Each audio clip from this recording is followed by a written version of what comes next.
Selamat pagi anak-anak. Bagaimana kabarnya hari ini? Semoga selalu diberikan kesehatan ya. Amin. Nah anak-anak, bertemu lagi dengan Ibu Mila di kelas 5A. Sebelum kita mulai pembelajaran kita untuk hari ini, baiknya kita awali dengan berdoa menurut agama dan kepercayaan masing-masing. Berdoa, dimulai. Berdoa, selesai.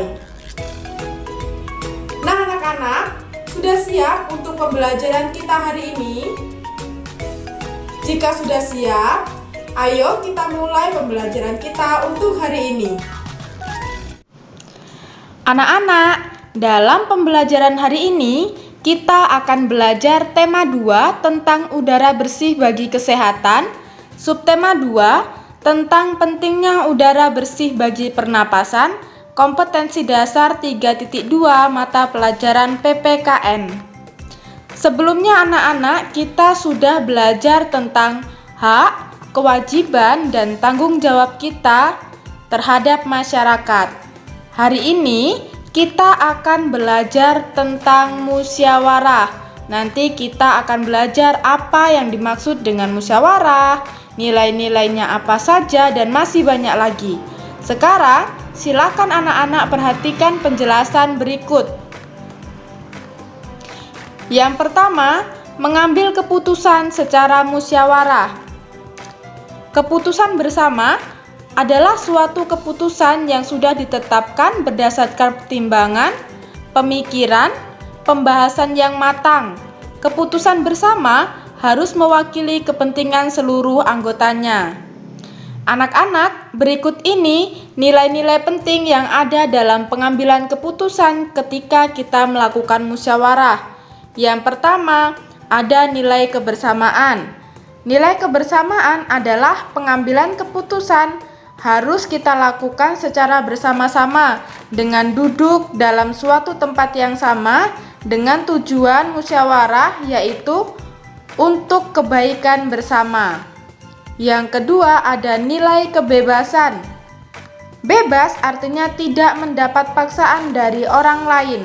Jadi, semua peserta rapat atau peserta yang mengikuti musyawarah boleh mengutarakan pendapatnya. Yang ketiga, ada nilai menghargai pendapat orang lain. Anak-anak, setiap peserta rapat atau setiap orang yang mengikuti musyawarah haruslah mendengarkan dan menghargai pendapat orang lain tanpa harus menyela orang yang sedang mengemukakan pendapatnya. Yang keempat, ada nilai jiwa besar serta lapang dada melaksanakan hasil keputusan dengan penuh tanggung jawab. Jadi anak-anak, nilai mempunyai persamaan dengan hak, yaitu bahwa seluruh peserta rapat atau orang yang mengikuti musyawarah diberikan hak yang sama untuk mengemukakan pendapatnya. Maka mereka, orang-orang tersebut, diberikan kebebasan untuk mengungkapkan ide atau gagasan yang mereka miliki. Nah anak-anak, itu tadi ada 4 nilai penting yang ada dalam pengambilan keputusan ketika melakukan musyawarah. Anak-anak, salah satu bentuk pengambilan keputusan adalah dengan melakukan musyawarah mufakat. Musyawarah adalah pembahasan bersama suatu masalah guna mencapai keputusan. Sedangkan mufakat adalah kesepakatan untuk melaksanakan hasil musyawarah. Jadi anak-anak, musyawarah mufakat adalah perundingan bersama untuk memecahkan masalah sehingga tercapainya keputusan bulat yang akan dilaksanakan dengan bersama-sama. Yang selanjutnya, yang pertama, ada ciri-ciri musyawarah mufakat. Nah, anak-anak, berikut ini terdapat beberapa ciri dari musyawarah mufakat. Yang pertama, harus sesuai dengan kepentingan bersama. Yang kedua, musyawarah mufakat pembicaraan harus dapat diterima dengan akal sehat sesuai dengan hati nurani. Yang ketiga, usul atau pendapat yang disampaikan mudah dipahami dan tidak diberatkan. Yang keempat, dalam proses musyawarah, pertimbangan moral lebih diutamakan dan bersumber dari hati nurani yang luhur.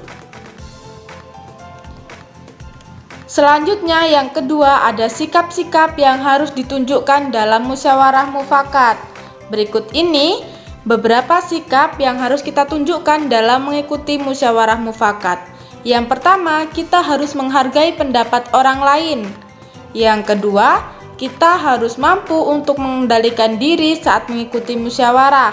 Yang ketiga, kita harus mampu untuk selalu bertenggang rasa terhadap teman yang mengajukan pendapat.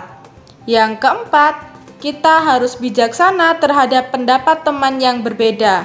Yang kelima, mematuhi semua aturan yang berlaku dalam musyawarah. Dan yang keenam, kita harus selalu bertanggung jawab dengan cara melaksanakan keputusan hasil musyawarah. Yang ketiga, ada prinsip-prinsip musyawarah mufakat.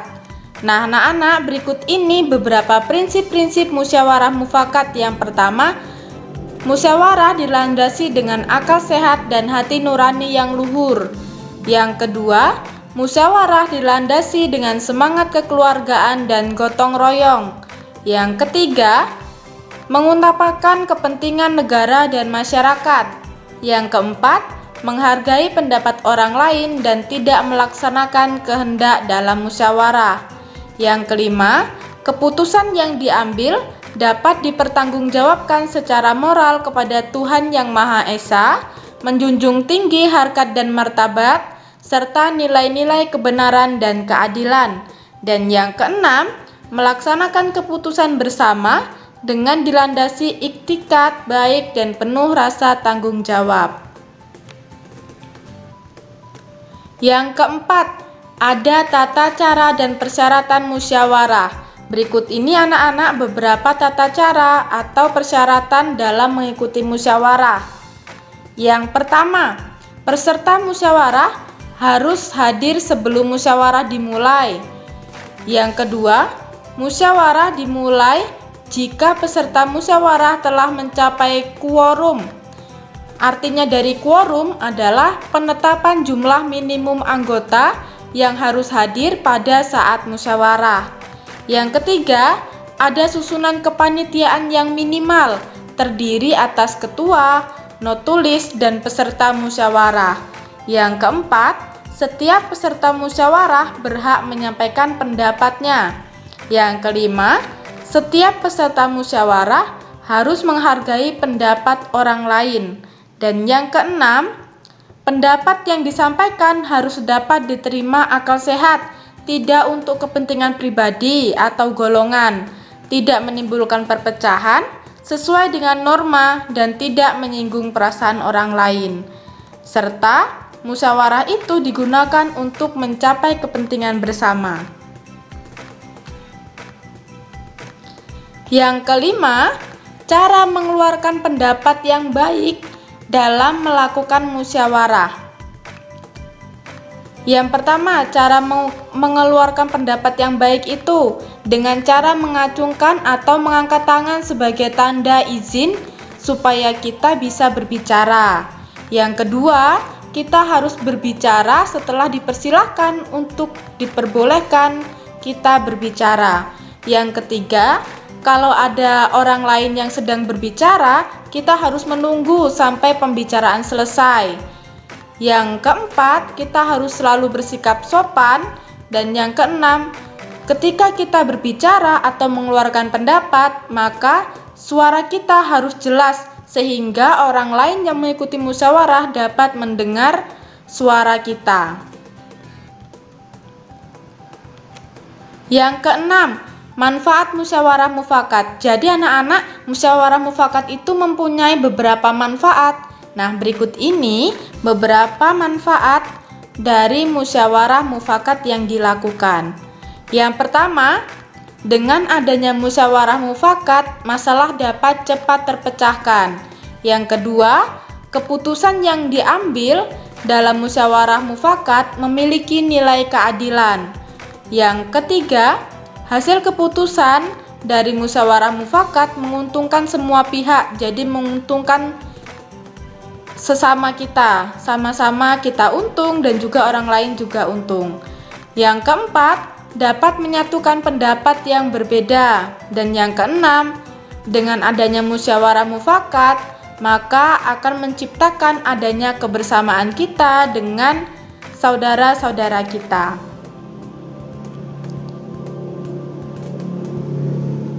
Nah, anak-anak, sampai sini apakah sudah paham dengan penjelasan yang Ibu berikan? Nah, jika sudah paham, untuk tugas anak-anak hari ini, silakan anak-anak buka buku LKS-nya dulu. Kemudian anak-anak kerjakan tugas dari buku LKS tema 2, halaman 69, bagian Ayo Berlatih. Di situ terdapat 5 soal. Nomor 1 sampai nomor 5.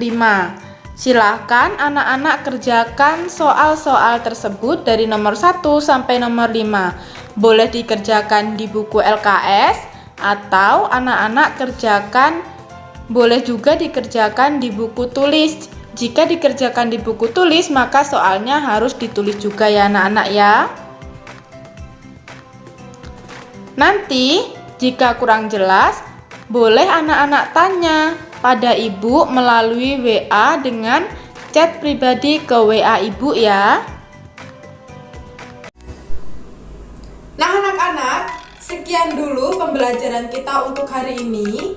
Semoga apa yang Ibu sampaikan pada materi dan juga tugas hari ini bisa anak-anak perhatikan dan nanti tugasnya bisa anak-anak kerjakan dengan baik.